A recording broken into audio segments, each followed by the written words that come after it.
Hi everyone of YouTube. So today is another molded head video, and I made a lot of them a while ago, and none of them are perfect. As you can see, I'm just showing you that none of them are perfect, but that's fine because we can use that as an excuse to make it different, alter the face a little bit.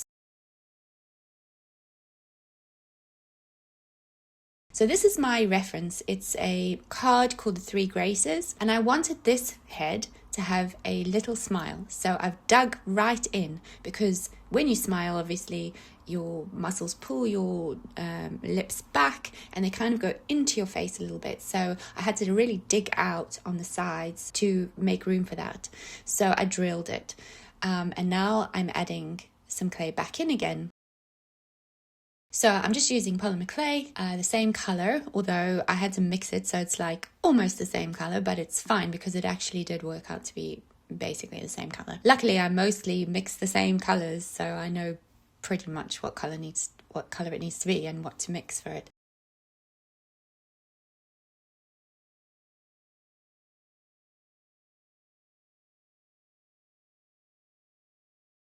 So slowly but surely, I was building up that face to have a smile, keeping the lips pretty and just having that very slight smile and some dimples.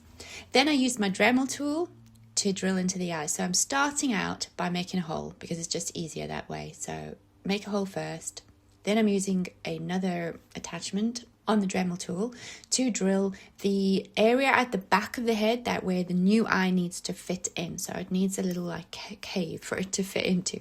And then I'm using a nail file, machine nail file, electric nail file for drilling out the eyes, which I didn't have much footage on actually how I did that, but it's a lovely tool. It works. It's very good for getting into small details, and you can adjust the speed of it. You can control it quite well. Once that was all done, I made sure that I used my acetone, or perhaps you would prefer to sand it with some sandpaper. I like to use acetone to just smooth out, make sure I've got it the head as smooth as possible so that none of the paint will show up. Sometimes if you paint on a clay that's not got enough of a smooth surface, you can accentuate those little bits of irregularities. So getting your head as nice and smooth as possible is really good. So I'm using tones of the color of the clay. So getting a shadow color that's slightly darker than the color of the clay, not too dark or you'll get streak, not too light or you will get a powdery, pasty finish. So if you're not sure, test it on the back of the head, the inside of the head, wherever you want. You can use an area to test it. After I've got all the shadow done, then I work on the eyebrows usually. I don't have a set pattern, but it's usually the way it goes. So when painting the eyes and the eyebrows, it's very useful to be able to turn that head upside down, because then you can just look at the shape and the distance between the eyes and the eyebrows, rather than thinking about painting an eyebrow, just thinking about the fact of the distance between the start of the eye and where the eyebrow goes on the side that you've done, and just copying that. And it won't be exact. When you turn it up the right way around, you may well have to take some of the paint away and correct it slightly, but you've got the basic shape already. So it's a way of doing it where you're using your comfortable side, but you're able to do it and get it almost right and then fix it. Because otherwise I find it really, really hard to try and paint on the opposite side if the head is the right way up. So it's a good trick to use if you're using a small head.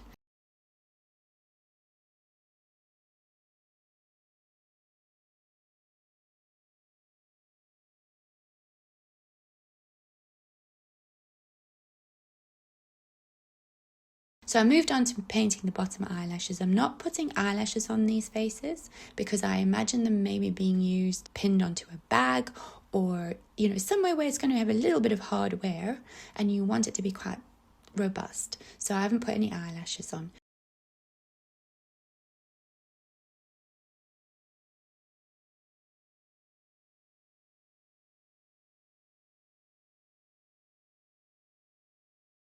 So the last thing on the head that needs to be done is to give her some blush cheeks. So my idea for this whole face was to give her a sort of cherub look, because this was a commission, and what I'd asked the client was the colors she would like for her face. And she asked me to keep it quite natural. So that was why I moved towards going with something a little bit retro, a little bit like pretty and quite natural looking, not fantasy. And she showed me a photograph of a piece of fabric she really liked the colours of. So I found it online, which is very literal interpretation, I know. But in this case, I like the idea of using the actual fabric and making a bonnet because it's a furnishing fabric, so it's quite stiff, and it did make quite a good bonnet. For now, sculpting the hair, because I didn't use hair on the mold, so I get to do a different colour hair every time. And I chose the brown. I really chose to copy the inspiration picture quite closely because I really love that picture and I love the quaintness of it, innocence of it, and that she's a young child, maybe from an era gone by.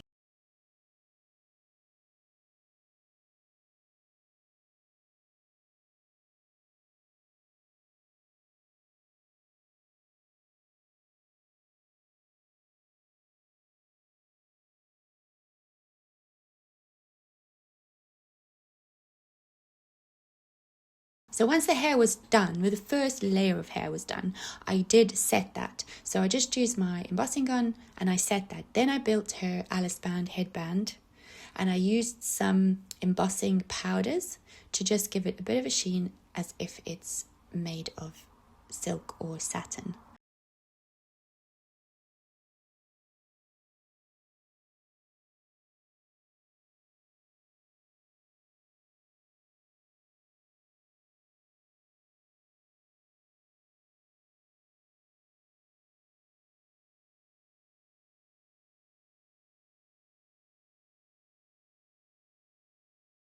And then I built up the bow on the side. So instead of just making a full bow, which you could do, I decided to build it slowly. I usually try to break things down and build them slowly because for me, that works better. I'm not sure if it would work best for everyone. It's just that for me, I do find that easier. So I'm just using my ball tools and just shaping, thinking about, and also looking at the bow that's in the picture and just trying to replicate that. And for example, the bow part, the part that bends over itself, was quite tricky if you had to do it in one piece that actually literally bends over itself. Can be done that before, like roll a piece of clay out and then bend over itself. But what I decided to do with this, to keep it robust, because again, this head may be pinned to a bag or somewhere where it's going to get a bit of wear. So I made a lump of clay and then used my tool to press in on the sides to make it look like it's a bow that's bending over itself, or a piece of silk satin that's bending over itself. My silicone tools are really useful if you want a line that's not super harsh, that's more soft. Then those tools are really good, and I just use a combination of all my tools really. But the silicone tools are very useful for soft lines, maybe like creases, maybe some wrinkles on skin, things like that. So once all that was done, I put the head back in the oven. So before I started painting, I put the head back in the oven for 40 minutes. So this is a small head. There's not huge chunks of clay anywhere, so it doesn't need to be baked for longer than 40 minutes and it will be solid. Then once that was done, I started painting. I just wanted the hair to look like it had some life in it. So I really just mixed a few shades of similar colors, maybe some with a little bit more red in it, just messing around, just whatever you think looks nice.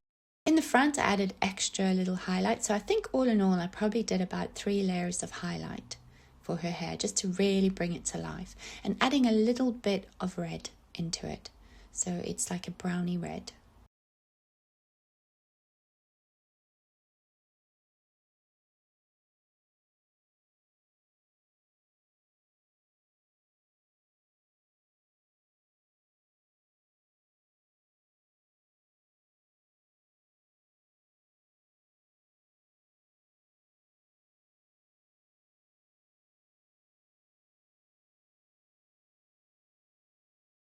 Once that was done, I did insert the eyes, and I did find that because the heads are molded with silicone mold, which is flexible and polymer clay is quite a firm medium. Although it works quite well, it's never accurate, it's never perfect. So your mold moves slightly. So the head, although you may have made a very symmetrical face in the beginning, potentially does, it's not perfect. The one I did wasn't perfectly symmetrical as it would have been in the original the original head that was molded, but I thought, most people's faces aren't symmetrical, so it's okay, and it's kind of adds to her uniqueness, I suppose.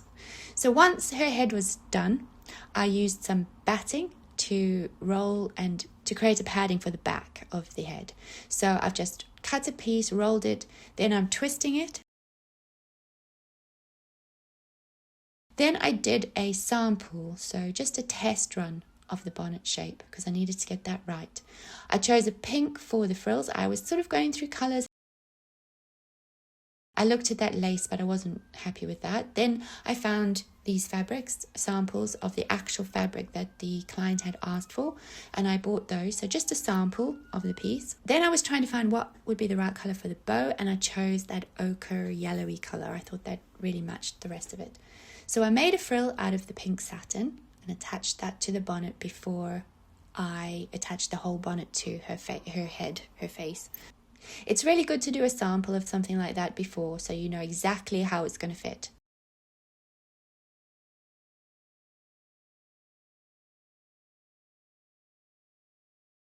So I made the bow separate in a beautiful silk velvet. And I wanted the bow to have little ends hanging down, but I didn't want them to be thick, so I didn't double them like I did for the bow itself. The bow itself I doubled so that it was all very kind of fat. But for the little pieces that hung down, I wanted them to kind of hang nicely. So those are just done separately and all glued in with epoxy, so it would not go anywhere. Then, of course, we needed a backing, so I had to work out which side up would be the best side for the pin, and of course sand and dated it, and glued that in place again with epoxy. And the client called her Phoebe, which I think is a perfect name.